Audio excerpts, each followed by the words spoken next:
Good evening, everybody. This meeting is a very important meeting for the Republican Labour Education Forum because we really need to get our ducks in a row for the general election, which has been called for July the 4th. And so we've got a program that we would very much like to get into the left generally and have different parties and independent candidates adopt the Republican program that we've been working on for about 2 years now. So this is a very important meeting to get those ideas, to get ideas from other people and not just from ourselves, and to have an open and frank discussion about the way forward and what we should be pushing for the general election. So I'm going to say no more, but give over to Steve Freeman to chat to you about the topic. Yeah, thank you. Thank you, Carol. I thought I'd start with a bit of Shakespeare. I'll call this Something Rotten in the State of Denmark, a famous phrase from Hamlet. And so what I wanted to talk about is that we have an analysis of what is going on. We've been developing analysis of what is going on. And we're trying to make that in terms of a policy and a program, and we want to influence the rest of the left if we can do that.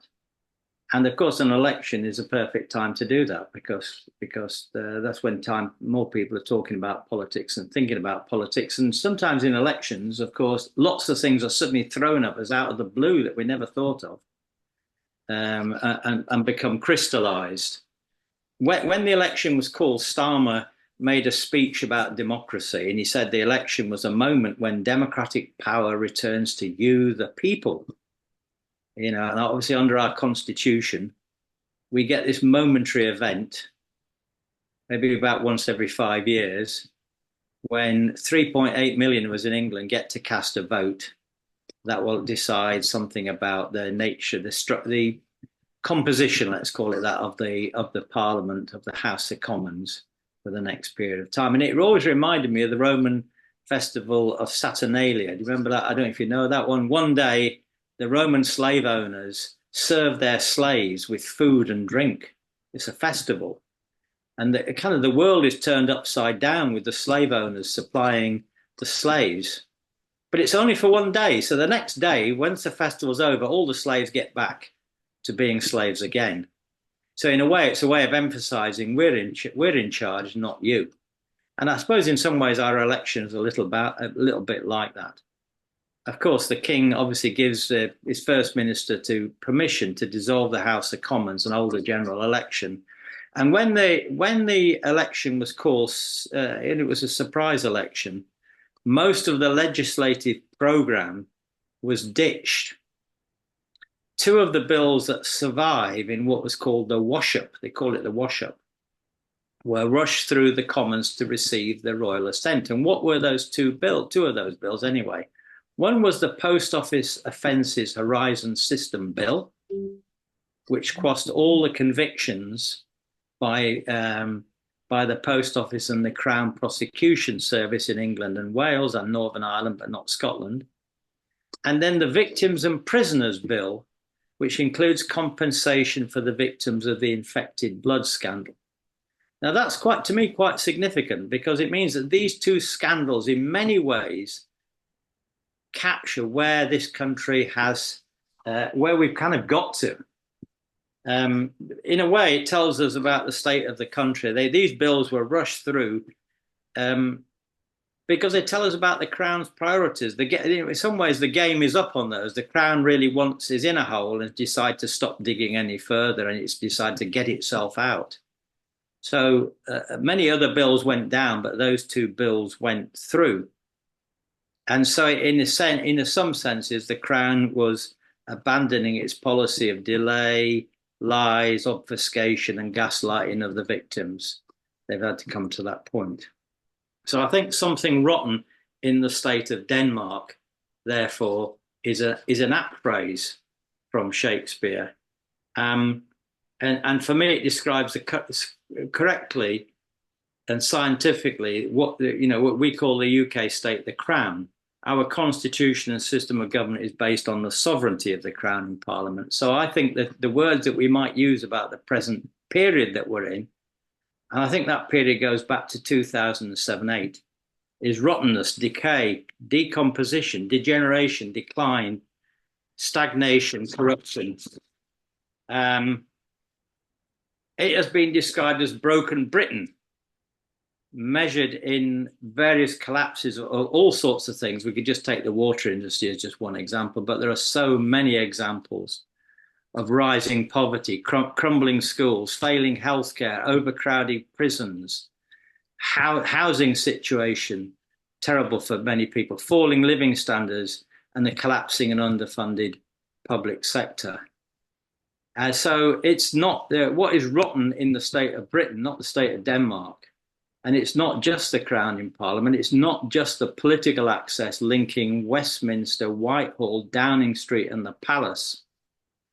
And the monarchy and the House of Lords are in some ways easy targets to moan about because they're not elected, accountable, or subject to recall. But the real failure that we've been argued is in the House of Commons as a democratic institution. So that one of the things that we want to raise is what is the future of the House of Commons? And what should we do about that? It's not just the political system, it's the welfare state, it's the economy with low wages, low productivity, low investment, and low growth. And there's what was described recently, I think, by West Streeting as cultural rot, decline and decay of Britishness, attitudes, values, belief systems associated with British nationalism and patriotism as well are also rotting away, I think we might say. So where does this period go from? And I think if we're going to say, where does this come from? It comes from the 2007 financial crisis, the collapse of Northern Rock, and the financial crisis, banking crisis of 2007-8, when the state spent 850 billion to prop up the banking system, and so many of the things that followed on from that particular crisis. It's important to make this point, I think, because it suggests that just getting rid of the Tory government and having a Labour government doesn't fix any of these much more deep-seated crises. Switching from one to the other. If you're listening to Keir Starmer, then as soon as Labour wins the election, all right, as soon as he gets in office, then somehow these problems are going to be sorted. But our first point is to say, these problems are so deep-seated, they're so deep-rooted, and they go right the way back to 1945, if you're liking. They go right the way back to 1979 and Thatcher. And they go right back to 1997 and Tony Blair. And then to the banking crisis of 2007-8. We are in we call it, as we've said, a state of degeneration. Our political and constitutional system, the post-1945 social contract that had been in decline, that was being destroyed by Thatcher with privatization and neoliberalism, is now in a state of almost collapse. And you could take the water industry as a kind of metaphor for the whole state of the nation. And the election is a time to think about the state of the nation. And part of this is, we also, just to not forget this, it's not just about our constitution and political system, it's also about our British values and what might be called cultural wars that seem to be breaking out. The ruling class is desperate to re-energize Britishness, and hence we see politicians flying the Union flag and the flag of St. George, both Tories and New Labour. You've never seen such an outbreak of flag flying in my life as we've seen in the last couple of years. But that's not, they think if they fly flags, this will somehow, this decline, this state of putrefaction in our national culture will be sorted out. But of course it won't. It merely reflects that decline and can't be done by flying flags. The British, of course, we have two flags. We have the Union flag and the flag of St. George. And Starmer, of course, has been flying many of those. So I think that we've got, before we go on to discuss who we should vote for, what we should do in this election, because we're not standing candidates at all. We don't have any candidates. So what we want to do is to try to influence the movement in whatever way we can. And one of the first slogans that we have adopted is the idea that another England is, well, I say is possible, and another England is necessary. Possible means it's something that can happen. Necessary is because it has to happen. It must happen. Now, I want to say something about this because this is one of the slightly controversial things in our politics compared with the rest of the left. England is a nation with a long history, language, culture. It's not going to disappear anytime soon. It may disappear and become irrelevant once world capitalism has been replaced by world communism and nation states have disappeared. But that's not where we are at the moment. So the actual choice that people face is what kind of England do we want to live in? What kind of England do we want to work in? Do we want it to become a racist and fascist England, a British England, or a democratic England? And what determines the future of people living in England is the class struggle. So the slogan of Another England, which we adopt, is a call for the working class movement in England to take seriously the need for democratic political social change in England. And of course, we wanted to represent that idea in the form of flags, given that flags embody cultural attitudes and values. So some of you, I'm sure, will have seen our flag, but we'll just fly it again for the minute. But we have this flag that we are going to promote during the election campaign. You can see it's got three. It's a tricolour flag. You just get, most of you have seen it, I'm sure, but some of you haven't. It's got three colours in it, and the three colours in this flag, of course, they represent different things. But in the traditional Republican flag, they represent the ideas of liberty and freedom, not freedom for capitalist exploiters and dictators, but freedom for the people and democratic rights. And we can't have a free England and, by logical extension, Ireland, Scotland, Wales, under the present regime of the Crown in Parliament. Equality is another one in the tricolour. Equality means that it's about the fight for equality on the grounds of disability, sex, sexuality, ethnicity, class, religious, political beliefs, etc. That's another very important value for us.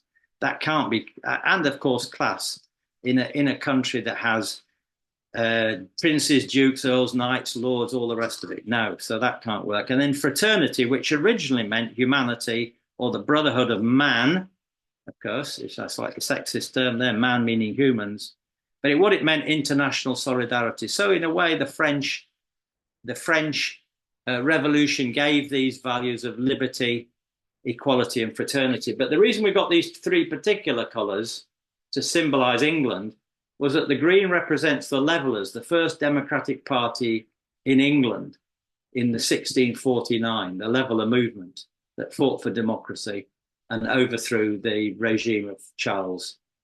But the red also meant liberty in the French. There was a liberty cap, but also you can see that the red and the green go together to represent the Chartist movement. They were two colours in the Chartist movement.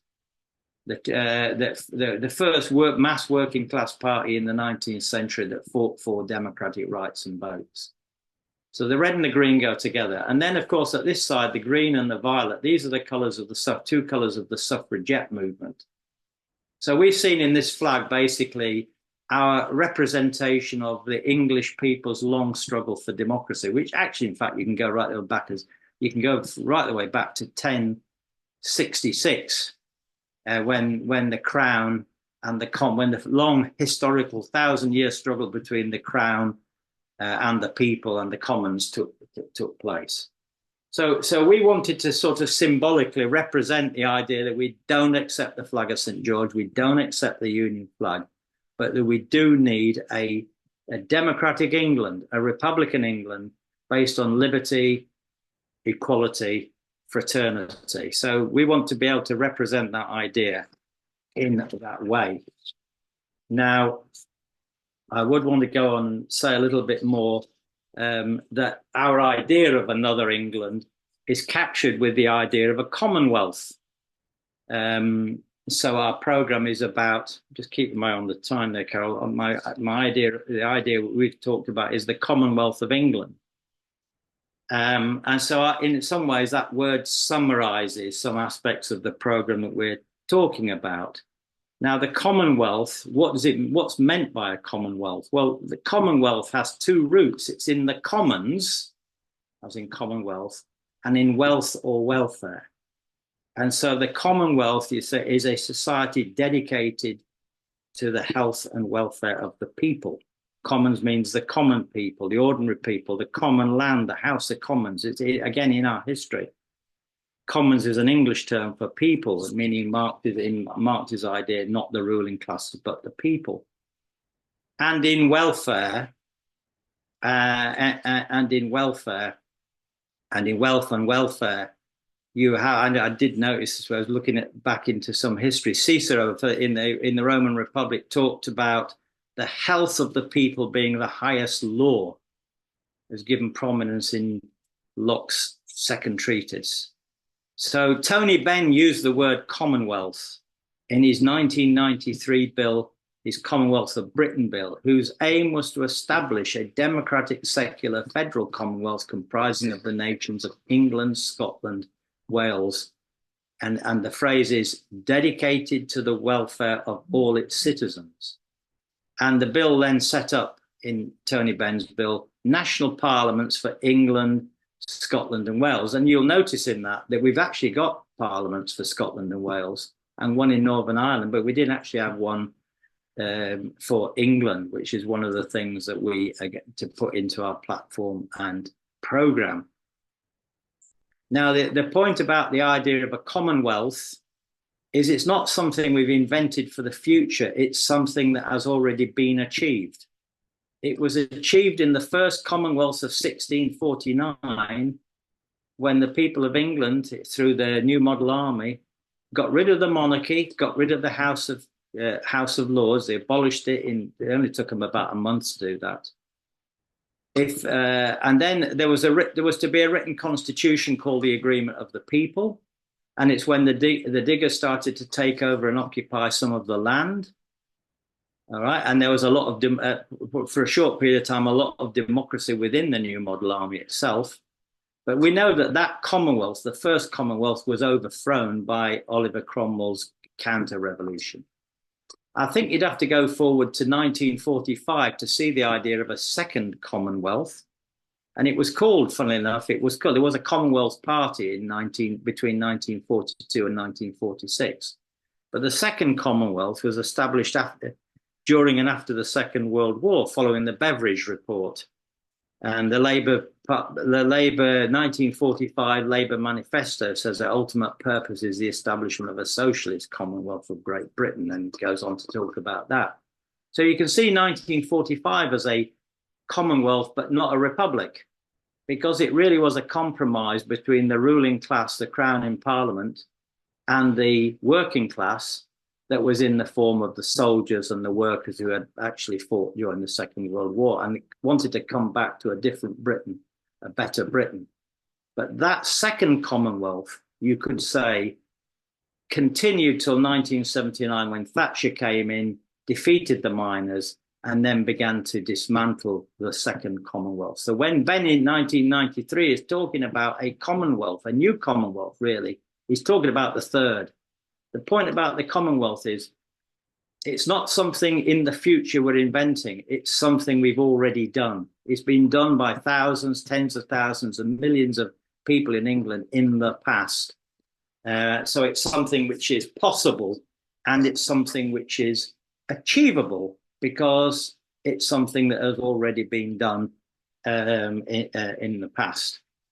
So that's the idea really then of the Commonwealth. So I'm going to, somebody will say this, and then just keep in eye on the time again, comrades. Why England? We talk about why Commonwealth, why England? Well, as Republicans in England, we want to establish a Commonwealth in England, but we do not want to impose a Commonwealth on Ireland, Scotland and Wales. The working classes in these nations must win power or sovereignty and decide for themselves what kind of future they want. Winning power means becoming sovereign democratic nations. So as working class Republicans in England, we are internationalists. So we're open to a federal republic. with a united Ireland, Scotland, Wales, but we are totally committed to abolishing the undemocratic unionist constitution by which England, 85% of the population, exercises political domination and denies self-determination to the Welsh and the Irish and the Scots. So Ireland, Scotland, and Wales must become free nations, that is to say, free to decide their constitutional future. And working people in England are not sitting around like a reactionary conservative dead weight. As internationalists, we have to be militantly proactive in dissolving or abolishing the union. That is to say, the quicker that's done, the better. And the quicker and more peacefully it's done, the more likely we'll end up with a federal relay. We'll be able to have a closer, better federal relationship with the other nations that make up the British Isles. So I think that all of the nations of the UK, republicanism is anti-unionist. It's anti-unionist in Ireland, it's anti-unionist in Scotland if you're Republican Scotland, it's anti-unionist in Wales, and we as Republicans in England are also anti-unionist. But not out of narrow national chauvinism, but out of a sense of internationalism, because we want the closest possible for a relationship with them. So let me just come to, well, what we might say about the present general election. Well, I will say a couple of things about what does the programme of the Commonwealth entail? I think, if I could just say this, for the Commonwealth of England, we want to speak about the idea of a parliament for England, the thing that Ben talked about, which we don't have. But we're talking about a parliament based on citizens' assemblies, based on regional assemblies, coming with sovereignty coming from below, elected by a parliament elected by proportional representation with MPs elected, accountable and subject. So a really democratic parliament for England, coming, as it were, from below. We want to speak about that. We also want to speak about the rule of law, because the rule of law is usually a right-wing thing, but it's always the right-wing politicians talk about the rule of law. But we can think of the rule of law as in a sense, the way in which the people should be able to control society, the way that laws are decided by the people on behalf of the people. We want the rule of law, not the anarchy of the market. Tony Benn has a point in his bill where he says that what we've got in this country, nobody has access to the law. And he proposes to set up a national legal service so that every citizen can go to law, can have access to the law, which at the moment is just reserved for the rich. Public ownership of land, we've talked about that quite a bit. I think, again, we're the people who are going to take that point up. The left tends to forget about this, but we've discussed the idea of the nationalisation of all the land, taking into public ownership and local democratic control of land. And we've also talked about other things that would come from 1945, like a fully funded, free, comprehensive health and social care system, community defence, education. We're not going to go, and I'm not going to go beyond that now, but many of those things are things that are there, that they're not utopian things. They are things that we all, it seems to me, it's achievable. I'm going to finish up really on this point, that to say that the general election, and we're talking about if we come back now to the general election, and to remind ourselves that the general election in Ireland, Scotland and Wales is different. It's fought in a different way. In Scotland, the general election is basically between the Unionists and the Nationalists. And it's the same in Ireland. And it's not quite the same as that in Wales, but it's coming more to be more like that. Whereas in England, we have a much more traditional Labour versus Tory. So the general election in England is different. Labour's themes about the election campaign were chaos and change. And in answer to that, chaos is something rotten in the state of Denmark. So we've covered that point, really, that the chaos which has been created not purely by the Tories, but by the collapse of our social and political system. And change.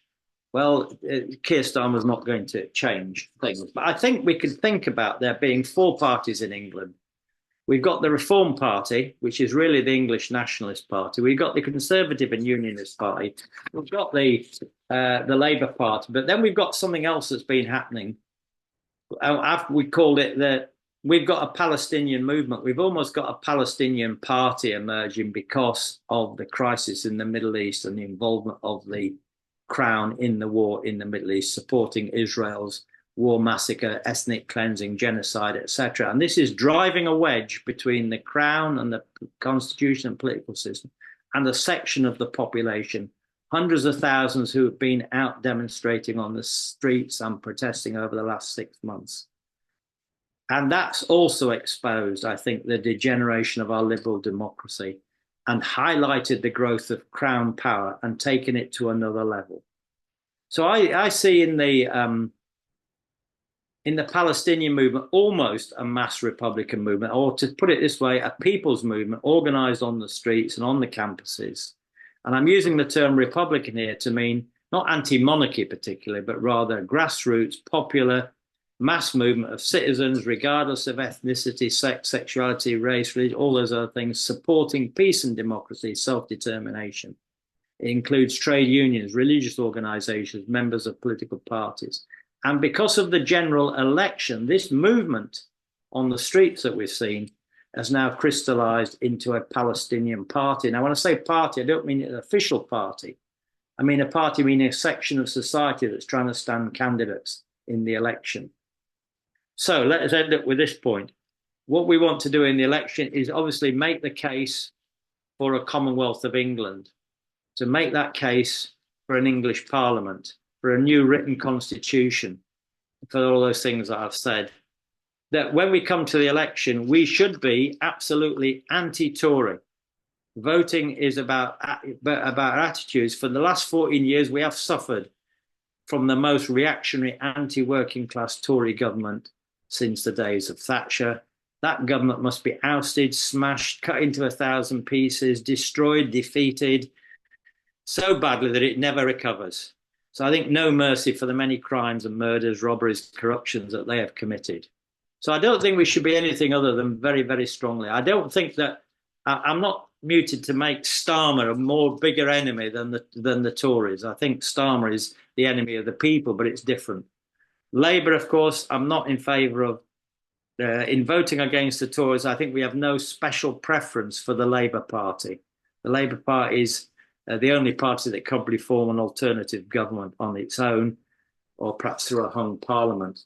But in some constituency, you might decide to vote for a Labour candidate. In others, the issue is completely different in Northern Ireland, Scotland and Wales. But we should vote for the Palestinian Party, I would argue, which includes assorted socialists such as Corbyn, Andrew Feinstein, Chris Williamson and others, not on the basis of their programmes particularly, but if they campaign to support the Palestinian people and they support Julian Assange. And I include the Green Party in the Palestinian Party, by the way, because they've also, I think, as far as I understand it, I might be wrong on this, have also taken a good stand on Palestine and support Julian Assange. I might be wrong on that. So I think that how we vote is not the important thing for us, but how we try to get over a message that another England is possible. We need something because of this degeneration of our country, the breakup, the broken Britain that we're now living through. We need something very much more radical. All that will happen if Starmer wins the election, which seems likely, is that very soon people are going to realise there have to be something else because this is going to get us nowhere. But I'm sure, comrades, you've already worked that one out just as I have. Anyway, I'll finish there. I hope that's giving you some food for thought. Right, thank you very much indeed, Steve. That certainly got the ball rolling. I know it's a word that we use a lot in our meetings, but we don't often define it in a very, very clear way, and that is what we actually mean by the crown. So the question I'd like to ask is, can you or Phil or anybody else that comes to our meetings regularly define exactly what we mean by the crown? And I'd also like to raise the spectre of the City of London as well, and the power that wields as well, and what weapons we have in our arsenal to fight that kind of power.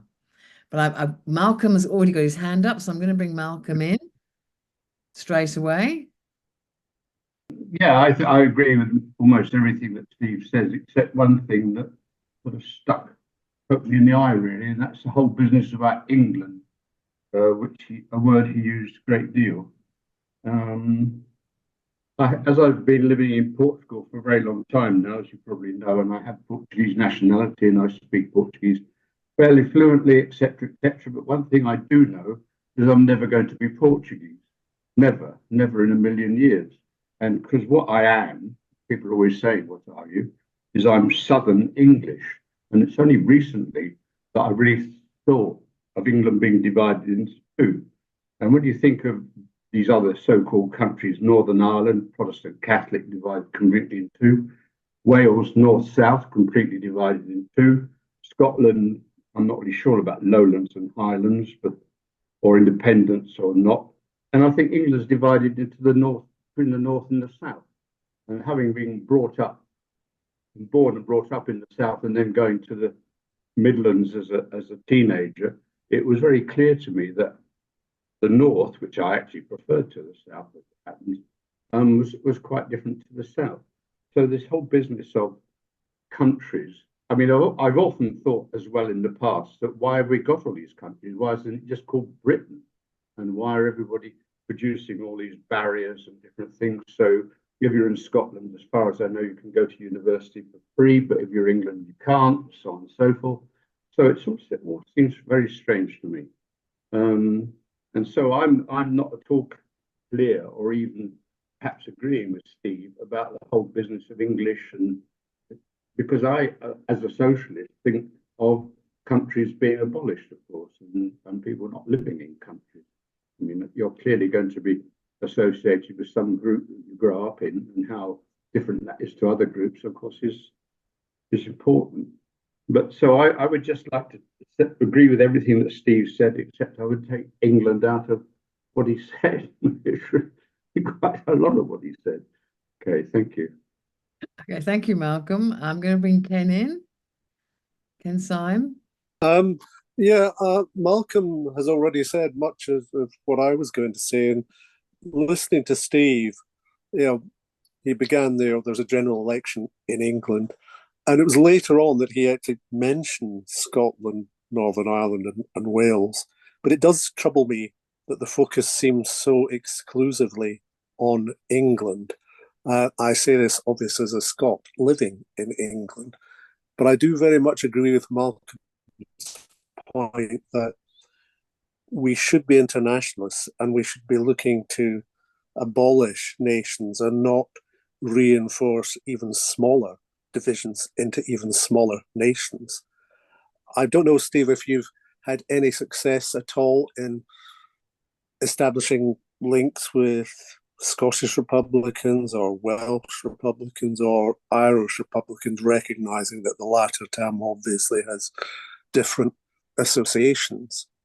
But it does strike me that, if you continue to focus exclusively on England, you're in danger of potentially reinforcing a sense of English nationalism and exclusive rights, as it were.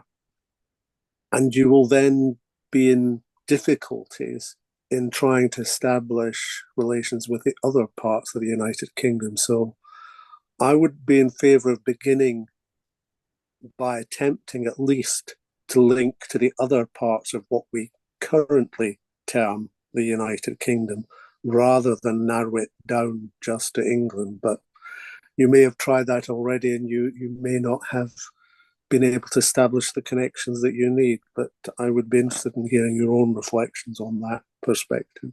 Thank you. Thanks very much, Ken. So I'm going to bring Mike Hope in now.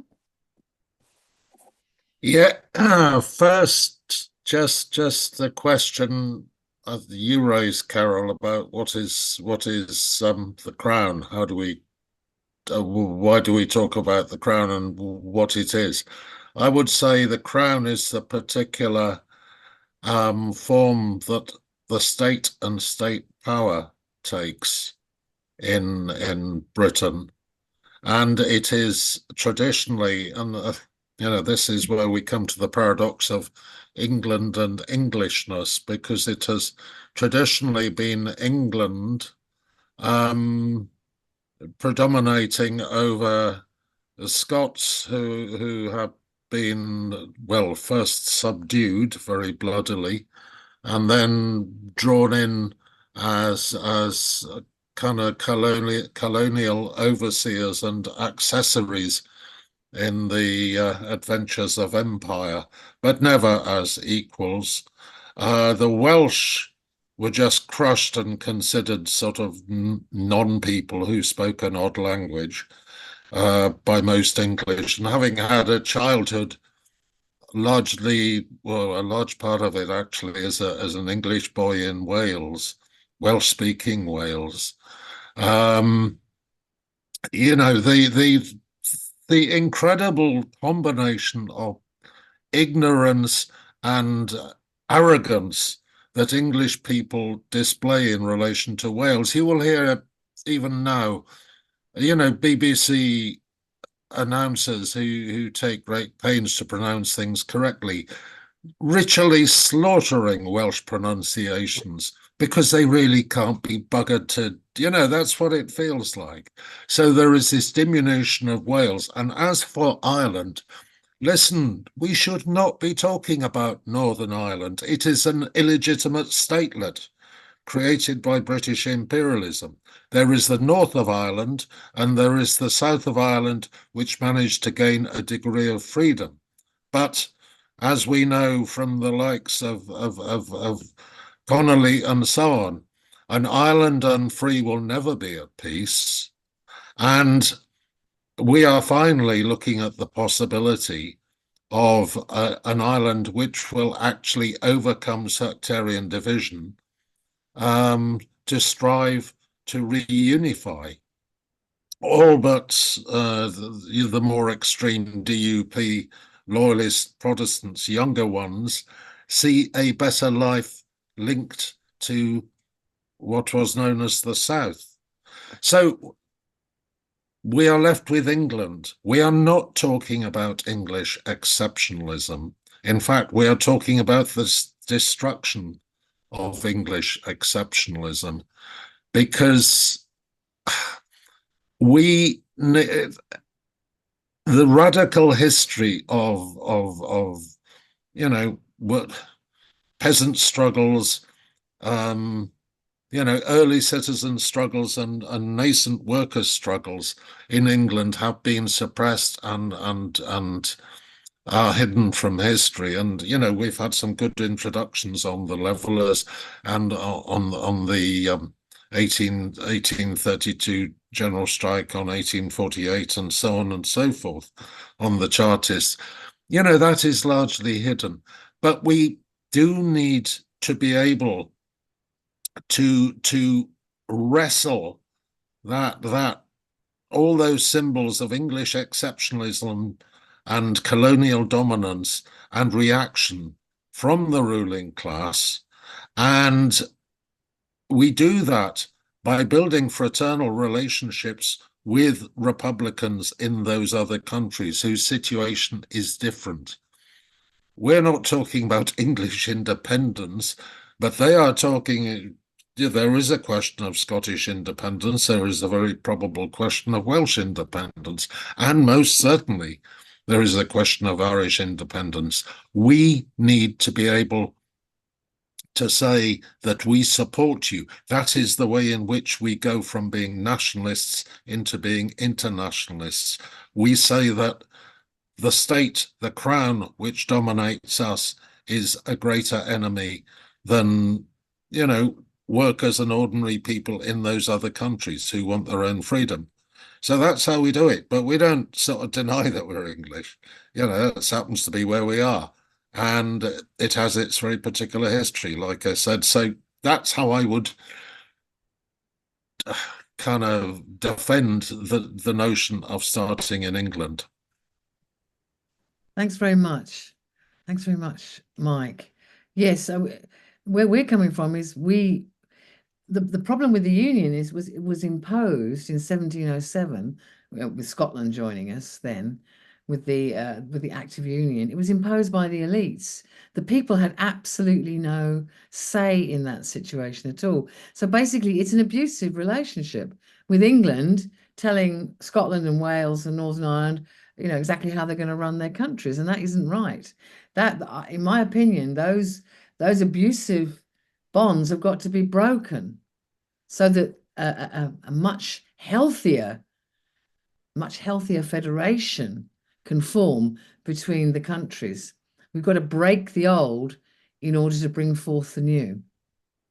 I'm just going to go back to Steve now. I don't see any other hands up, so I'm going to go back to Steve. I was just going to say, I mean, I was going to, when the question about the crown, which you asked, I think I was going to suggest Phil gave us a take on it, but Mike did such a good job on it as well. But I don't think will do us anything to have Phil's take on the same thing. But we're all saying the same. Mike did such a good job on Englishness as well. Really, I think I'll go and just retire at this point. But I have a couple of points and then maybe we'll have just Phil's take on the crown. Just to re-emphasize that point. The 1707 Act of Union. You're quite right, Carol. It was a forced marriage. It was like a shotgun wedding. It was never democratically agreed. It was imposed upon Scotland in conjunction with the certain Scottish elites who got jobs down in Westminster when their parliament was shut down. The Scottish people were never in favour of it, didn't want it. But of course, eventually, the expansion of the British Empire gave them jobs as soldiers and administrators. So eventually, the Scots quite liked the empire. Okay, well, we can do all that. We can join in the plundering. But but the people of Scotland never liked it in the first place. In fact, they were rioting against the Act of Union at the time that it took place. So it was imposed. It was posed by a combination of bribery and threats. Queen Anne threatened them with an army if they would be coming up, but she also bribed them all with a load of gold at the same time. And they were in a terrible state with what we call the Darien escapade, where they went to set up their own Scottish colony, which ended up in a complete and utter disaster and left virtually the country bankrupt. So a whole combination of things made it was not a conquest of Scotland in the way that Ireland or whatever, but as Mike already said, there was a whole series of Cromwell taking Scotland and other people invading Scotland. So we had a bloody history with Scotland. But anyway, I do want to maybe say this. We do get this from people saying, well, we shouldn't dabble in nationalism. But the fact is, Marx had this thing. He went to a meeting, I think, at the First International, and a lot of revolutionaries got up and said, we're not doing any nationalism. We don't do nationalism. We're against it. And Marx said to him, yeah, that's fine. He said, but you're talking in French, which is a language that about half the delegates here don't even understand. So the fact is that nations are real; they do exist, and we are living in England, and we have to come to terms with that. The thing about England, and I think it's significant, is that whereas if you go to Scotland, Scottish nationalism is kind of left wing. Scottish republicanism is on the left wing of Scottish nationalism. We know Republicans in Scotland who we linked in, as Carol said. So slightly to answer what Ken said, well, we've got good links with them, and in fact, we'll get some of them to come to talk to us, perhaps during this election campaign. But in Scotland, nationalism and republicanism are kind of left wing. In this country, in England, nationalism is right wing. English nationalism is a big danger, because it's Anglo-British nationalism.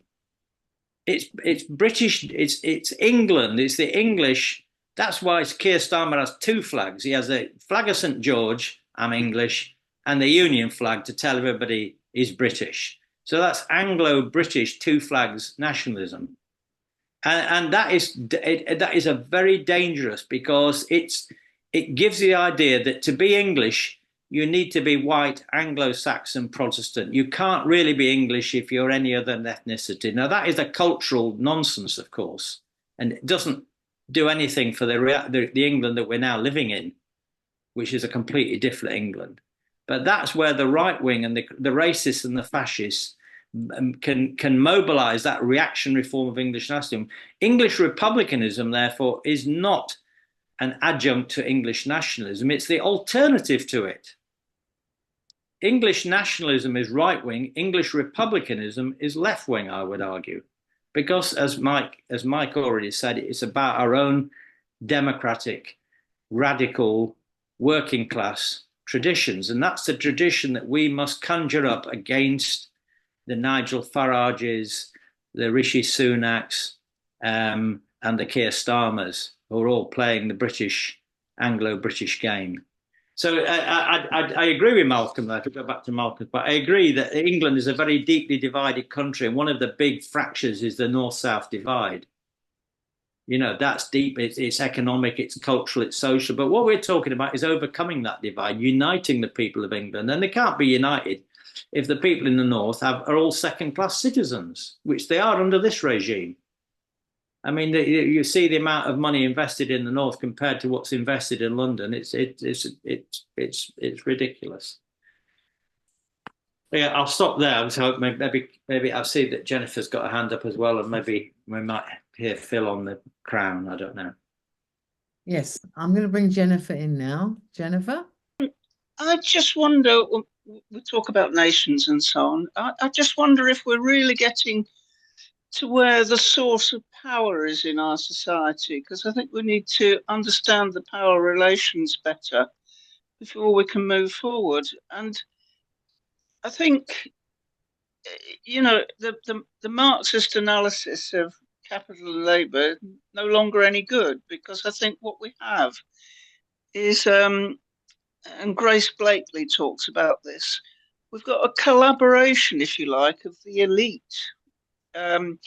which is still, it seems to me, as strong as it's ever been, and is manifested at the top of corporations, public bodies, everywhere. And we've seen that with the post office scandal. And the power of the commercial power and political power of corporations, which bypass the other structures. They might use the structure of the Crown, but actually they are very significant in themselves as sources of power. And I think we can't ignore that. And what happens is that we get the elites and the corporates ganging up together to provide corporate welfare, and that's why the rest of us are so poor. There is no room for us because they take it all. It goes to the corporations. And I'd just like sometime in the future to maybe talk about other ways of finding grassroots power. There's a strong, fairly strong community wealth building movement and cooperatives. And you've mentioned people's assemblies and so on. And sometime I'd like to explore how we can maximise the value of those developments as well. Thank you. Thanks very much, Jennifer. I would just say to you, if we changed the political structure as much as we would like to, then I don't think those corporations will have the power that they have at the moment to affect the political process. If we have grassroots, as you're talking about, citizens' assemblies, regional assemblies, democracy coming from below, so without career politicians, for instance, they won't be lobbied. Those people hopefully will not be so subject to the lobbyists who try to buy them off at the moment. So I think changing the political system will have a big effect on the amount of power that the corporations can yield. That's just my opinion. So I'm going to bring Phil in now. No, I think the big reason to be a Republican is to be a Democrat, and I think in the course of developing a Republican state, or whatever it will be called, a republic, we might find we're traveling with nationalists as well, because I think the things are on a kind of continuum. I don't actually have a problem with nationalism, provided it's a kind of transitional thing on towards a democratic state and doesn't go down a rabbit hole of right-wing fascism in this country, or indeed, fastening on, because if you look at some of the SNP noises they make, they come across to me as very conservative in a lot of their social attitudes and so on. I don't like the sound of that very much. But nevertheless, they are better than anything else in Scotland that's likely to be able to get a majority there.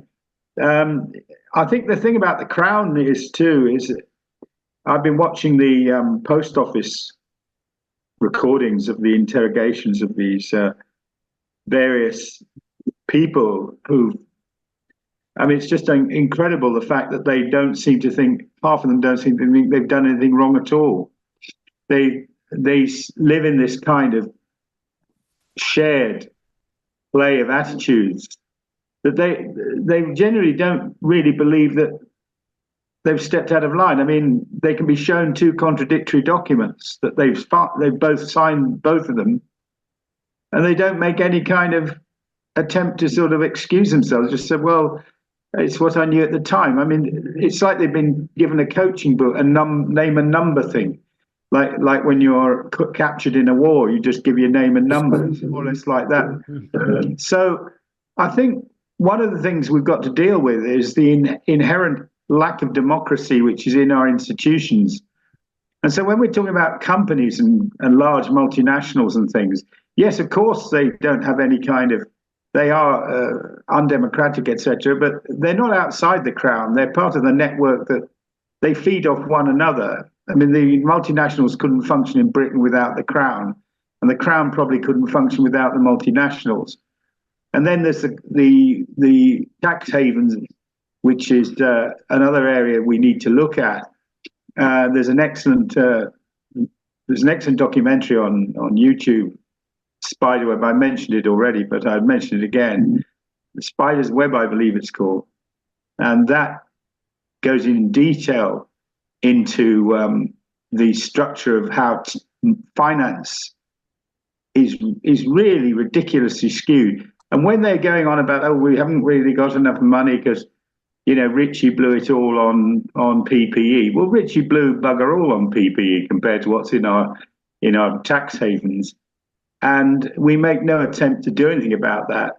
So the problem we have is then, in summary, to me, is a question of how do we increase our reach. And I think the one thing that is coming out of this whole thing, you hear it a lot on radio phone-ins and things, they're all the same. Well, yes, the question is why? And the why is answered by the fact that they subscribe to the same structures which are inherently undemocratic. And if you're undemocratic, you've got to be the same as the other person who's undemocratic, because the Labour Party can't call for a republic.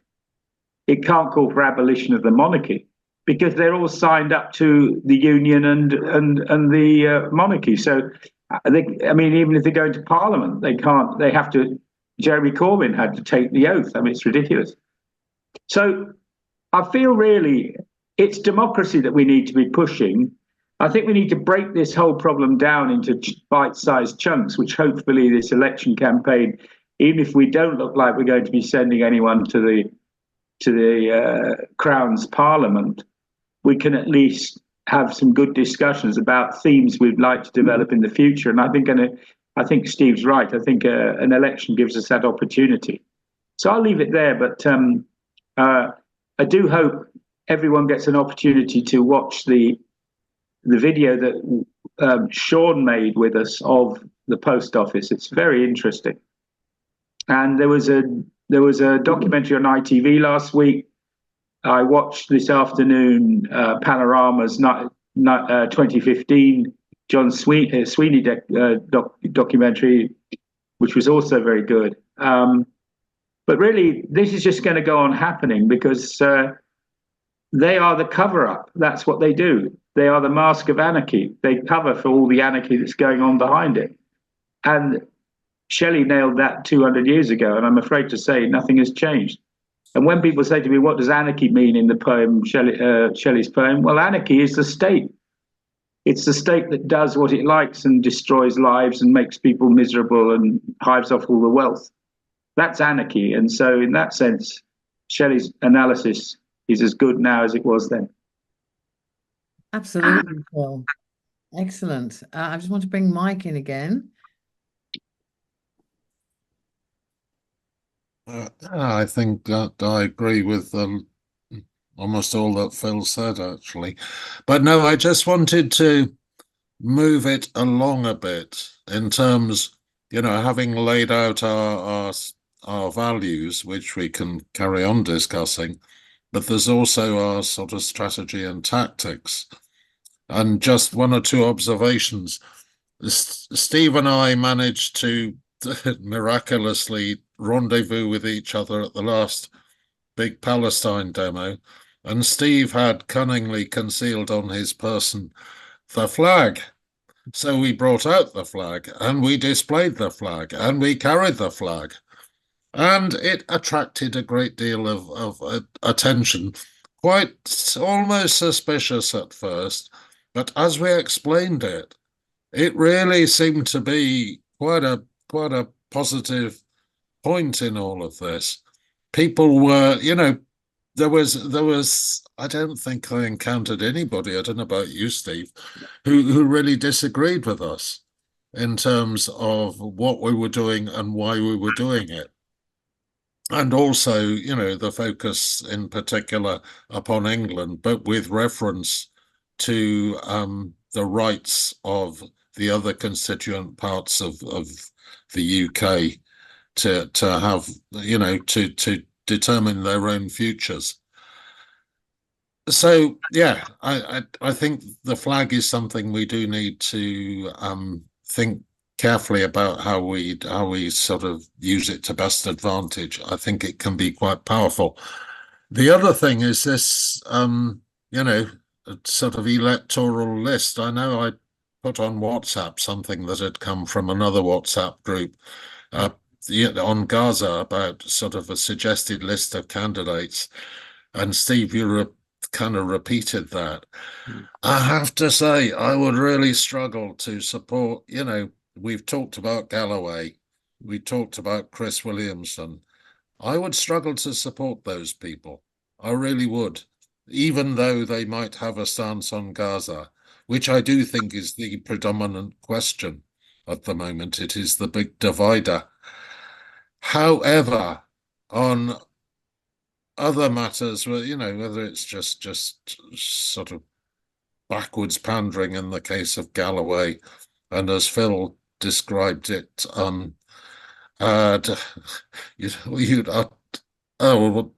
you didn't say Stalin. I said Stalinism, and you actually described Williamson as Assadism. That's right. And I think we do have to be quite clear about those people we support. Generally Greens, yes, but Greens are a variable crowd. There's quite a lot of issue building at the moment because Greens are standing against Corbyn in Islington North. And, actually, I think that's going to be resolved and they will step down almost certainly. I mean, Corbyn, by no means perfect, just a left social democrat, really. But I think because of his stance on Gaza in particular, and he's one in the eye to Starmer, they are two very good reasons why we do have to support Corbyn. Thanks very much, Mike. Phil's got his hand up again, so I'm going to bring Phil in. Yeah, very quickly, a few things. Diane Abbott's been slung out of the Labour Party. So that kind of, to me, I think is going to be a determinist break for those who hung on in there, hoping that Starmer might trip under the 38 bus that does go to Hackney, or the 73 even. I'm not choosy which one he falls under, provided it's one or the other. or he can choose any bus he likes, or underground train, perhaps.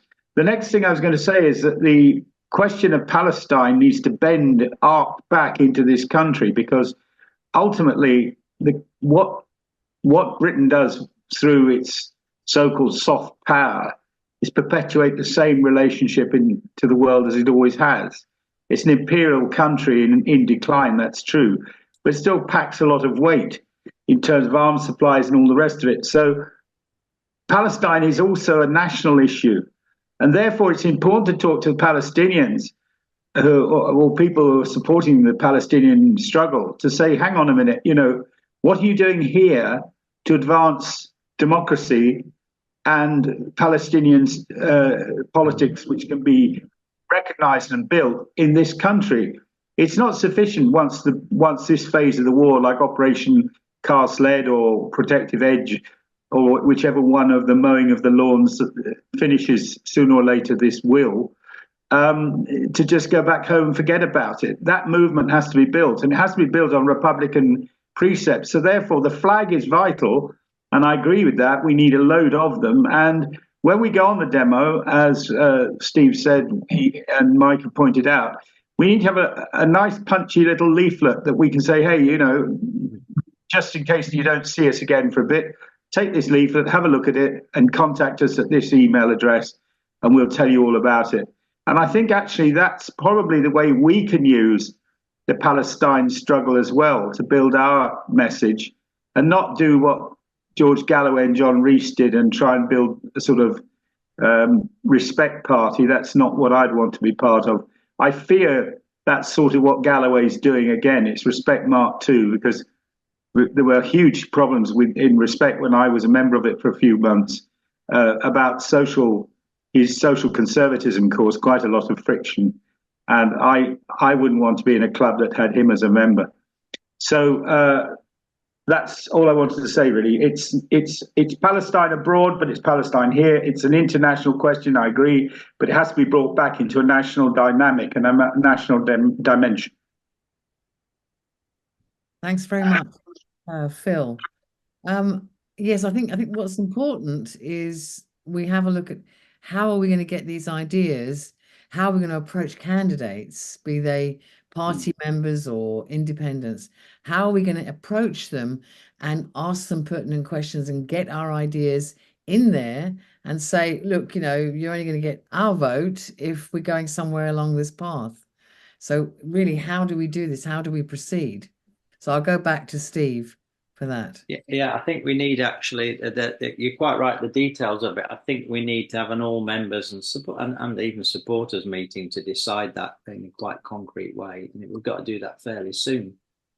We have to have the nitty gritty that Phil. I agree actually with what comrades have said. We have to have the nitty gritty, and I think Phil made the point that we've got a Republican movement on our streets. It doesn't think of itself as a Republican movement. It thinks itself as a Palestinian movement. But in terms of what it is doing and what it means for citizen activism, it is objectively Republican, even if subjectively it's only thinking abroad, it's not thinking about England. And we have to say that, the fact is that the Crown is supporting Israel. And it's this lack of democracy that means that we're in the situation we are. So I agree with what Phil said. We somehow got to try to find a way to speak to this movement and say that we need to do something about England and the rest of the UK, by the way. I was in England and the rest of the UK. So that's how I think that we've got an audience, if we can find a way of reaching that audience, that would be open to those ideas. I think obviously for our election campaign, we want to promote the idea of another England. We want to promote that through the colours and flag that we use. We want to concretise the programme of a Commonwealth of England and make that case.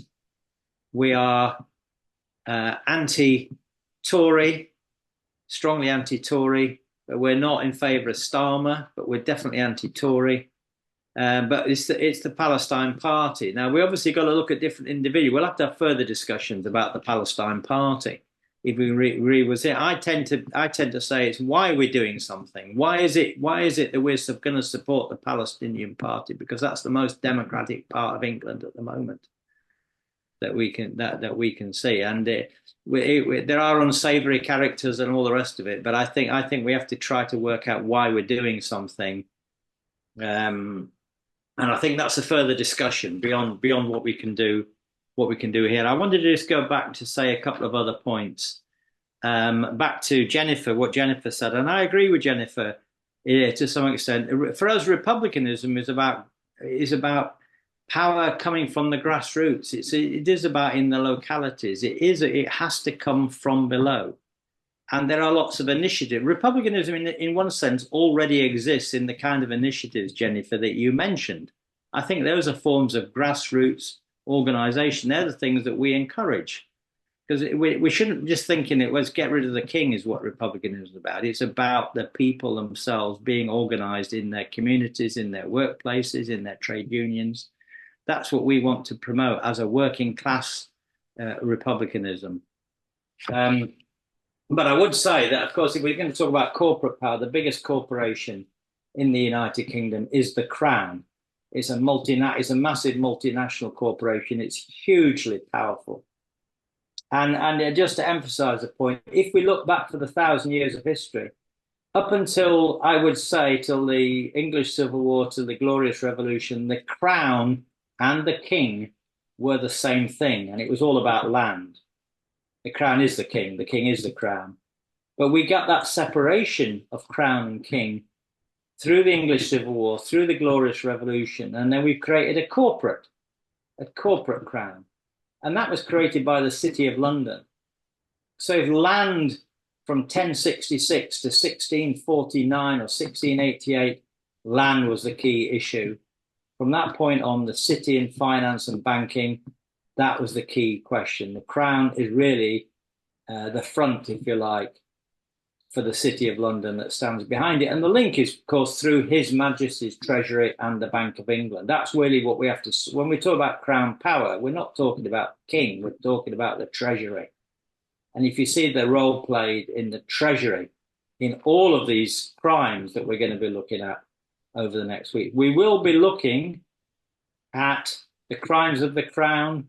We will be looking, and I hope Jennifer's going to help us on this, to looking at the land question, because we were going to have Jennifer was going to give us a talk. So we put all those things together as well. And we have to talk to Mike after this as well about how we coordinate with what he raised with us about a campaign he's involved in as well. So we have to get our act together, and we have to get the members together to a practical thing, to be able to get leaflets and things like that so we can actually do a campaign. So I think I'm going to stop there.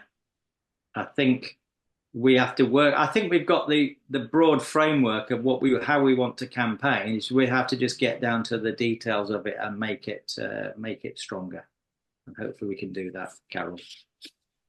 I think I'll stop there. Thank you very much, Steve. And yeah, I think we've really only scratched the surface, I think, at this meeting, but we've actually covered. We haven't gone very deeply, but we've covered a lot of ground in the meeting. So I hope that everybody else found it interesting. And please, in the groups, the email groups that you're in, please do feel free to email us with ideas of how to get these ideas into the mainstream, to the candidates, be they party candidates or independent candidates. We have to get these ideas into those discussions, so that people are actually seeing that what we're proposing is something extremely radical and extremely important if anything is going to change. One of the things that Steve said, one of the things people always say is, well, they're all the same. I was at my cousin's 70th birthday party, and my other cousin was saying, they're all the same. We can't trust any of them. They're all liars. And she's absolutely right. So we've got to change that system, and we need to get through to people that changing the system is the important thing, not moving deck chairs on the Titanic, just moving, one establishment party in for another, or one career politician for another. We've got to change the system.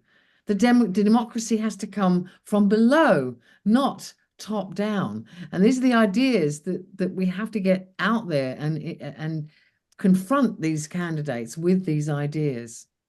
So, Steve, thanks very much. Can I just just one thing to say that we're going to have a meeting every Monday between now and the election. We've completely overthrown our previous education program that we were planning. We're going to meet every Monday, and it's going to be an educational talk, provided we'll have an educational issue, but will also be an opportunity for us to discuss. It'll be a two-part meeting. One of it will be practical. What can we do? How can we intervene? What do we need to do to intervene? We may have to have a members meeting before Monday, Carol. We'll have to talk about that after this meeting so that members can come together and we can actually work out the nitty-gritty nuts and bolts. But there will be a weekly meeting, 7 o'clock every Monday. I hope comrades will come, and we'll try and get some more people to come if we can and to set that up. But we will discuss how we can intervene in the Palestinian movement. That really was what our orientation is towards, with leaflets, with flags, with whatever we can do, how we can do that. I mean, whatever it is we can do, we're only a small group. We haven't got a lot of money either. But if we can double our impact or widen it 3 times, that would be great, wouldn't it? And we make new contacts. So I think we have to think of the election as a real opportunity, a time of intense political discussion when there'll be more interest in the kind of things that we're saying. And we're only preparing ourselves for when Starmer wins, if he does win. Those issues are going to come up, because at that point, people are going to become disillusioned with what's offer. Something rotten in the state of Denmark is not going to be solved by Keir Starmer, I'm afraid, because he's part of what is rotten in the state of Denmark. So I think that therefore people will look for an alternative. And we're presenting our politics in a different way to the rest of the left. And that's important. We're putting a different idea, a different solution, a different way forward. And so I hope that we'll be able to get our message out to a wider audience. So thank you, Carol. Thank you, Steve. And thank you, everybody that's attended this meeting. And thank you for your contributions and your questions. And I hope we've given you lots of food for thought. So thank you very much, and enjoy the rest of your evening.